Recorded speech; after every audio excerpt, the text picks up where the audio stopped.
Welcome to another episode of the How to Do Your 20s podcast. In this episode, we're talking about side hustling. And I have Nick Loper, who's the chief side hustler over at the podcast/blog Side Hustle Nation. And he's all about and that blog and podcast is all about getting a side hustle for yourself. And one thing he says that I really agree with is, what's more risky, starting a business or relying on your job as your only source of income? And I tell people that all the time. So first off, Nick, thank you so much for coming on. I really appreciate it. You bet, man. Thanks for having me. So how did you get involved in side hustling? Like, tell us a little bit about your story. I started side hustling, from day one. Like as soon as I started, like my real job, was evident pretty quickly. I was like, I don't want to be here for my next 40 years. I want to figure out how to build my escape plan. And actually was fortunate enough to have started a little, like kind of dabbling in some entrepreneurial stuff prior to that. And so my first side hustle was this comparison shoe shopping website we were just talking about called shoesniper.com. And in its very early days, it was called shoesrus.net. But what I'd actually started, so this kind of goes back into college, I had interned at a company in Seattle as their marketing intern, and they were one of the first, or they claimed to be one of the first, like online footwear retailers. And so I learned that like people were buying shoes online, first of all, which was a kind of a foreign concept at the time. Learned about pay-per-click advertising, SEO, affiliate marketing, like e-commerce, all this stuff, and figured, well, I could probably figure out how to do this on my own. So I started out building little text ads on Google that would point to specific products, and I would link to those with my affiliate link. So if anyone bought that shoe, they searched for a specific model of shoe, they bought that shoe through my link, they would track that sale back to me and send a commission my way. And I started out with a budget of like $1 a day because it was in college. Like I didn't have any money to spend on this. I had to like make sure that I was going to be able to cash flow and that it was going to be a viable thing. And only after that did eventually up the budget, have a website built, and be able to continue to grow that while after graduation while working. How many hours a week would you spend working on that? Like sounds like you were pretty busy in the meantime.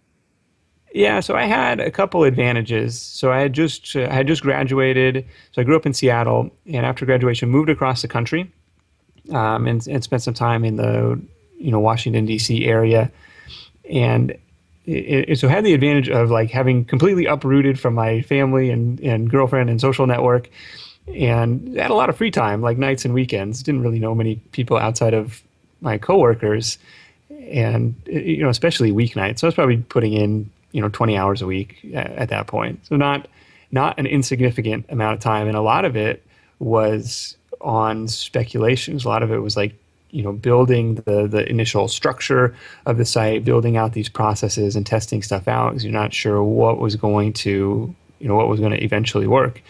And it could have been a big disappointment. It could have been a big learning experience had nothing worked out. But still, on the positive side, it would have been an educational experience to be spending all those hours, building up that asset, building up that business instead of just playing Halo with my former roommates and stuff.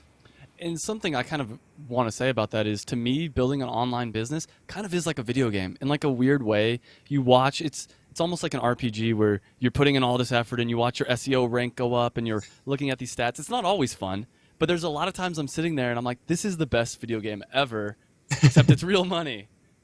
Exactly. I like that analogy. So another question for you, before we get really deep into the side hustling, why side hustle? Like, why not just focus on your job or one avenue? What are the benefits of side hustling? I think there's a lot of different benefits. It definitely depends on kind of like your position in life, in your day job and your finances and everything like that. But for me, it was, how am I going to use this free time more productively? Like, how can I use this to build an income to eventually let me quit my job? It's a lower risk kind of brand of entrepreneurship, and and I think that it definitely resonates well with me because I was never the person who could just jump off the cliff and not know where rent was going to come from next month, not know where, uh, how I was going to put food on the table the next month. Like that, that idea was pretty stressful. I think a lot of people can relate to that. Everyone's like, oh, start a business, start a business. Like, okay, that's, easier said than done, but here's a way to get something started, with much much less risk, and actually has some unique advantages because if you're if you're already covering your expenses from your day job, like you have a little bit more freedom, a little bit more leeway to invest time and even invest those dollars with your employer kind of as a silent partner into into some venture that you probably wouldn't be able to speculate on if you were like, I need to pay the bills like today. Yeah, no, 100%. The biggest thing for me is escape the rat race, escape that like 9 to 5 thing. I had a decent paying job, so I was making enough where I was able to save up enough money where I needed to quit and just cut all ties. But I think for a lot of people, the on the week, like, weekends sometimes and weeknights, I don't know what people do on the weeknights. It's like watch TV. It's like, hey, maybe spend a couple hours working on something. And that's why I like the idea of side hustling. It's like you don't need to necessarily jump off into the deep end, though I do enjoy the jumping off into the deep end. Yeah, somebody brought this up to me really recently. It might have been you at the New Media Expo. How it was like, look, in your 20s, this is your unique time. Yes, enjoy life. Yes, have all these experiences, but like understand you also have probably more time during the day because you probably don't have kids yet, and you may not have all these other obligations, and like that. I mean, that frees up a ton of time that a lot of people don't always have. So that was a big deal for me. Like just being able to invest those hours that were necessary to get this thing up and running. What side hustle would you recommend, like today, if someone, let's say they have like a 9 to 5 job and they're looking to get started in some kind of side thing, what are some recommendations you'd have on where to start? So a couple things, like if your priority is to build build that escape path right away, I think the fastest way to get started is to figure out some sort of skill or service to go out and sell to other companies, right? And so if you can look at your existing resume, your work history, like every job you've had, by definition, is a skill that somebody thought was worth paying for. And so odds are there are other companies who have that same problem that you could solve for them. And even beyond that, like if you have hated all of your jobs, like that's the last thing you want to do is go out and try and do that on the side too. So the second consideration would be like, what's something that you really enjoy doing, and where there may be an overlap is on, what kind of hurdles or obstacles that you have overcome, because odds are other people are facing those same things. And I'm trying to think of an example. Yeah, I was like gonna just ask if you have an example. like the shoe business is kind of one that I probably backed into because I wasn't particularly passionate about shoes, but did have some experience in affiliate marketing, did have some experience in pay-per-click advertising, and did have an interest in building websites. Like didn't particularly care about the subject matter, but like everything else was a fit. And the hurdle that it was overcoming, or the obstacle that was overcoming, was a lot of these existing comparison shopping sites were doing a pretty crappy job. Like, in all honesty, they were trying to be everything to everyone, so their algorithms weren't very tight. And they weren't working directly with the advertisers to like integrate the different like coupons and discounts, footwear in particular, like it's a high margin product, and there's always different deals going on. And so I could typically find, 3 times out of 4, like find a better deal than what the big comparison shopping engines were. And I knew that was, or I had a hunch that would be a pain point for customers too. Like, hey, show me the true best price. Like, don't make me go around hunting in a bunch of different places. And so that ended up working out for that. Trying to think what else. So Brian Harris from videofruit.com. Mm-hmm. Very, very smart dude. And so he came on the Side Hustle show around the first of the year and laid out his framework for like how to quit your job in the next 12 months. And he says, don't write a book, don't build a website, don't start a podcast, go sell a service. And he says, even if you What kind of don't, services? Sorry to cut you off, but like, what kind of services are we talking about here? and that was his thing, even if you don't know what to sell, like you can go to a tool like buzzsumo.com and figure out. So what that is kind of like an aggregator of different online articles, and it kind of ranks them by their social virality, or like how well they did on social media. And he says you can search for target keywords, for authors, for SEO. Like if you have in mind some group or some industry that you have an interest in, or something like you might want to serve, right? You can start plugging in those types of keywords into their search to figure out, who has written like the epic how-to tutorial on like how authors can grow their Twitter following in 10 easy steps or something, right? And it's like step by step how this guy has got it done. He's like, I went from 4,000 followers to 25,000 followers in 90 days. And those posts, Brian argues, tend to get a lot of comments, a lot of social shares, but not always a lot of action takers, because like, okay, those 10 steps like actually take real work.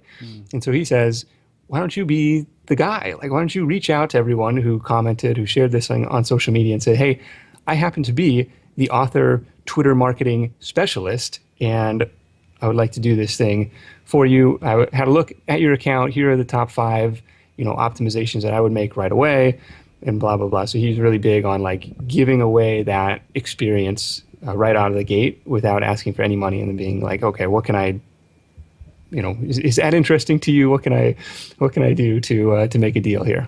So he doesn't recommend actually writing the article, or do you write the article as well? He recommends going completely off an article somebody else has written. Okay. Yeah. And saying, okay, I'm going to use this formula that you're already familiar with, and because I saw that you commented on it, because I saw that you shared it on social media, and hey, I happen to specialize in this. And if you can give away, like SEO stuff is kind of hard to give away. I mean, you could talk about your you could do like a site review, or like here are the top 5 optimizations that I would make to your website, to your LinkedIn profile, to your blah blah blah blah blah, and even better if you can set something up like on a recurring basis for that, because it could be something high value, $400 or $500 a month, and it only takes a handful of clients before you've got enough to cover your fixed expenses, and then you're off to the races.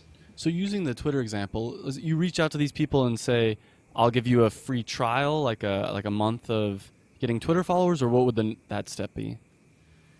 So for Twitter, it would probably be something like, hey, here are the steps I would take, because you're not going to have access to their account. And so here are the steps that I would take, for the, based on these case studies. These are the results that I anticipate.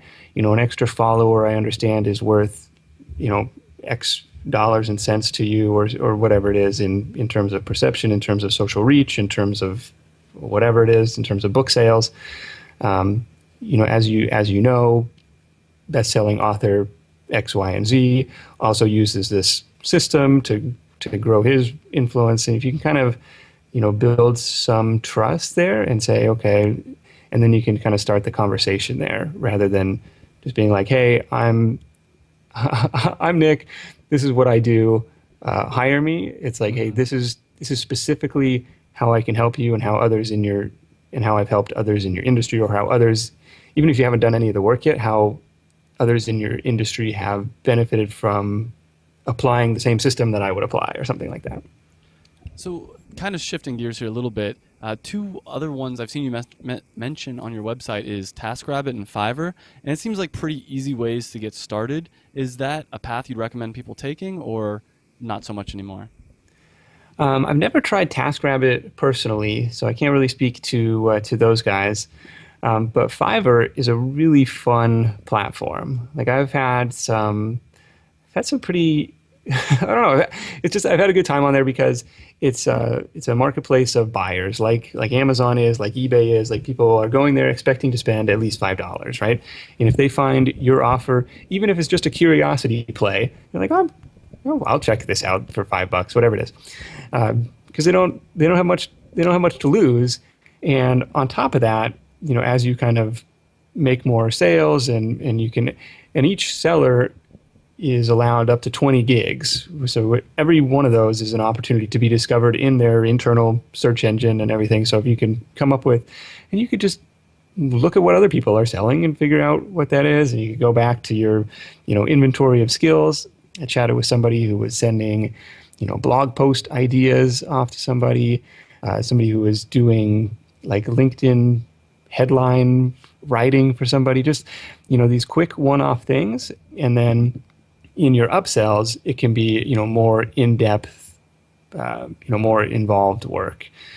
So the guy I talked to on this, like his claim to fame was I earned enough money on Fiverr to buy a house, like within the year or within his first year on the platform. It's like nuts. And I think he's like in Illinois. So not like, not in America, in the US. Yeah. And his deal was like, hey, look, Fiverr is the marketplace of goods and services, starting at $5. And he really emphasized it's all about the upsell. And when I spoke to him, his average order was, I think, $25 or $30. And since I spoke to him again recently, he's like, and now they've added kind of this custom quote tool. He's like, now that's doubled since then, because you can make, big ticket items up to $10,000 now on Fiverr. Wow. You've sold things on Fiverr too? Yeah. So after talking with him, I was like, okay, I got to give this a shot. What can I sell up there? And so I started out with a couple of ebooks that I had to say, look, no time involvement, just quick PDF file delivery. If you want, a consultation or whatever, you could add that in the extras. What was the PDF on? It was a book called Virtual Assistant. And so something that I had sold on my site, sold on Amazon, and had done reasonably well. And actually, the first couple months I put it up there, it sold more copies on Fiverr than it did on Amazon. And was it $5 on Amazon as well, or was it a little bit cheaper? It was, I can't remember at the time. I've kind of tested a bunch of different prices. So it might have been more. So it might have been a little bit cheaper on Fiverr at the time. But I don't think there's a lot of cross-pollination, because nobody's really come and said like, oh, I saw the same thing on Amazon or whatever. Like, so I don't think that was much of an issue. And I should say, wasn't setting any bestseller records on either platform. But I thought it was cool that it was like, oh, this is an untapped platform for, especially if you have work you've already created. Yeah. Like if you could put it out there as an incremental, marketplace, incremental like buy button on the internet to have. And then I got brave and said, I will turn on my screen recorder and I'll just do a 5-minute website review of your site. I'll talk SEO, conversion, usability, whatever it is.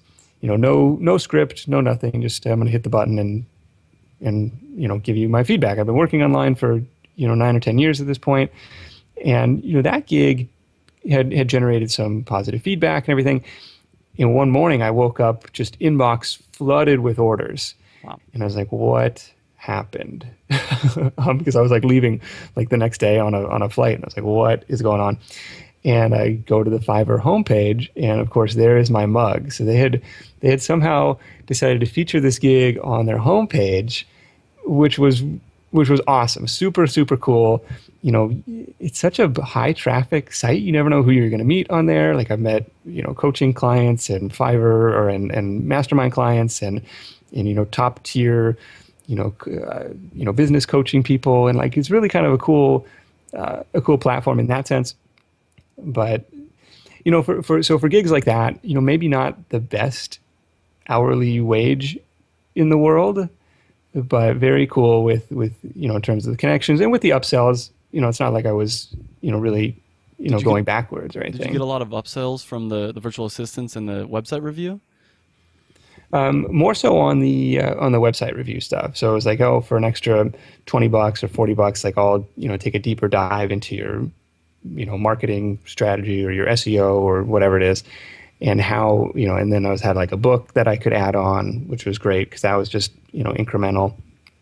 So those during that 10-day period where I was like off and on the homepage, probably averaged $12 or $13 is the average order size. So Okay. probably 1 in 3 had some sort of upsell. See, I've never done an upsell on. I've used Fiverr a decent amount for random things on my website, but I've never been like, for whatever reason, when I go to Fiverr, I'm like, I only want to spend $5, even if it's a good deal, which is Yeah. not the typical attitude. It sounds like. Yeah, well, around 33% of the people ended up getting some upsell, and a lot of times what you can do is circle back after the fact. A lot of times it's your first time, people are just testing you out and they want to make sure that you're going to deliver value, and then they'll come back and be like, oh yeah, would you mind doing the marketing analysis now? Would you mind sending me that book? Like once they, especially with this one, because they like hear your voice, they hear that you're genuine and you're not like trying to screw people over or something like that, or How just would you like record? So you record your screen just using like Camtasia or screen recorder like what software? I use Screencast-O-Matic. Okay, and then it would post it online, and you send them a link, or Yeah, I send them a link to like an unlisted YouTube video. oh, okay, an unlisted YouTube video. Oh, that's really cool. I like that idea a lot. I might end up stealing that.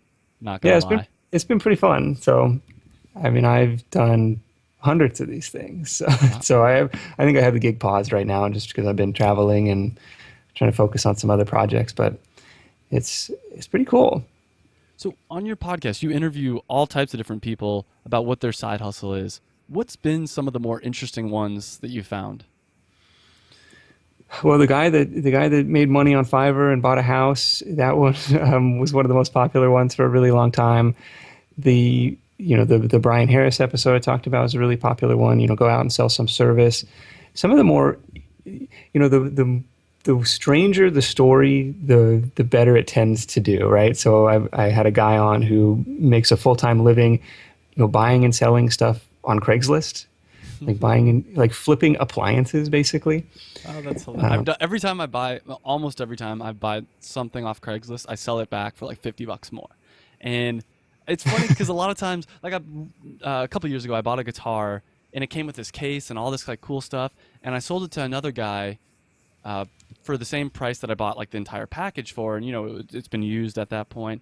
And the guy came and he drove like 40 minutes out to get the guitar. And he's like, oh, can't you give me a discount? I'm like, no. And he's like, okay, here's the money. And it was just like, that's how Craigslist sometimes is. It's like, can you give me a discount? No, you can't. Whatever. I drove 40 minutes. Yeah. I'm not about to walk away empty-handed after driving this far. Yeah, exactly. So stuff like that, we've done, Kindle publishing stuff. We've done an episode on Teespring. A friend of mine made 6 figures last year selling T-shirts on Teespring, which is like a print-on-demand, screen printing or T-shirt printing service. A lot of like freelancing type of stuff, or kind of agency businesses. Like I got to go through the archives to see what was going on. I'll put a link in the show notes and I'll let everyone see all of them. And there's a lot of cool stuff over there. One that I saw was like someone was making $50K a month doing email marketing, which is insane to me because that's something I need to improve on my site.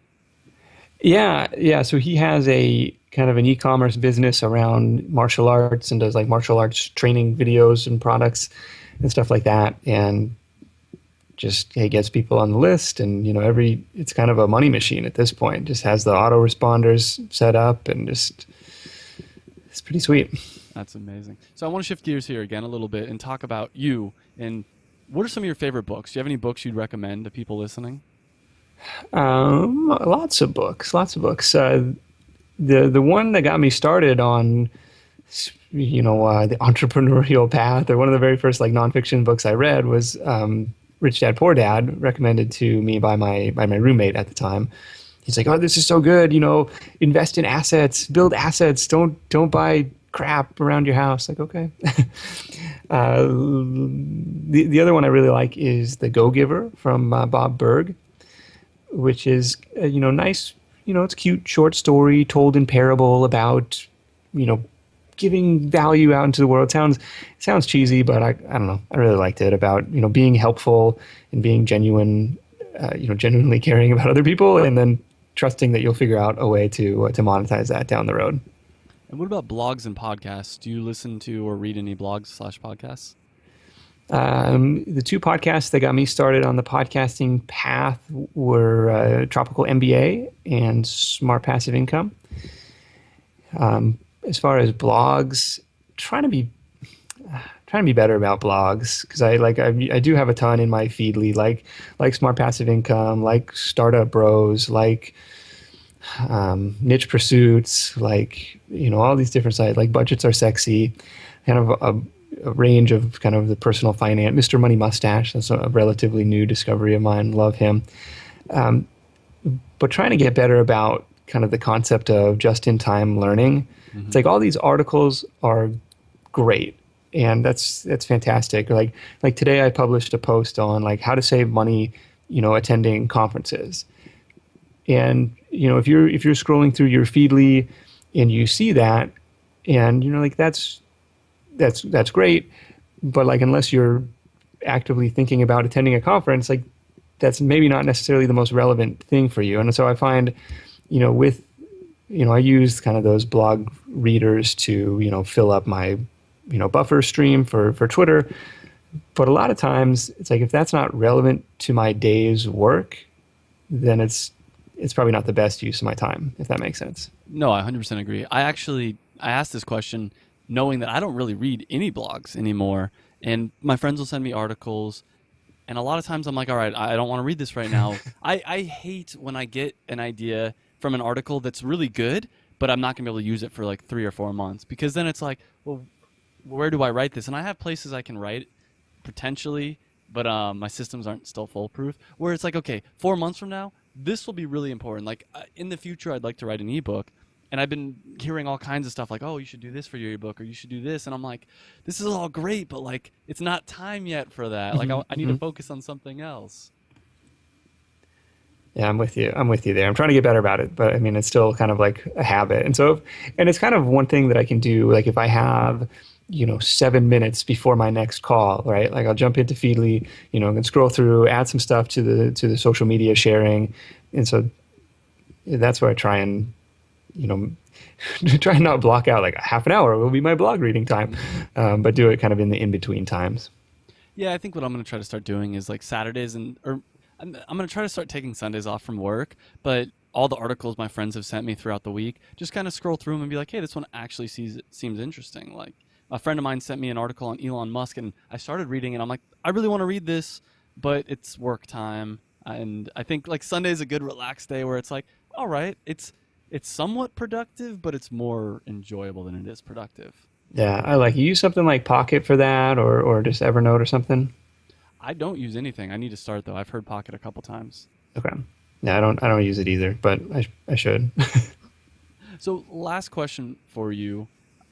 What advice would you have for people in their 20s, just general life advice on how to make their 20s as cool as possible? Life advice for your 20s. Oh my gosh. Yeah. Um, I assume part of it's starting a side hustle. Start a side hustle. It's all about, figuring out what you want to do, right? Because I wish I was half as smart now as I was at 16, and kind of going through my 20s was a process of learning that you don't actually know shit. And it was, a little bit humbling at times. And even when things like you think you have everything figured out, like you never know when the stock market's going to crash, the real estate market's going to crash, Google is going to slap you down. You never really know when, bad things are going to happen, but you can kind of, build some protections in place and kind of to weather the storm. And so for that reason, I think, kind of diversifying your income streams. You never know if that job is going to be there next month, next year. We've been 7 years since the last recession, and historically we have a recession every 5 to 8 years. So it's like it's coming, and it's cyclical, and the best thing we can do to prepare for that is to be, in my opinion, more self-reliant, and just, if we can, build up our skills, build up, that ability to sell something, outside of a day job, I think is really, really empowering. It'll give you the confidence to weather those storms when they come. That's a great answer. Nick, thank you so much for coming on. I really appreciate it. You bet, man. Hey guys, I hope you enjoyed that video. And if you did, make sure you hit the big red subscribe button down below. You can also check me out on Facebook and on Twitter. And I release a new video every Monday. And by hitting that subscribe button, you'll get those new videos every Monday. And this is really a podcast. It's also a website. You can check out the website. It's howtodoyour20s.com. I'll put a link right over here as well. And what it's all about is trying to improve your life. And we specifically focus on things that people in their 20s are interested in. So make sure you like the video if you liked it. Subscribe. Like us on Facebook and Twitter, whatever. But I hope you enjoyed the video, and I hope to see you again on another video.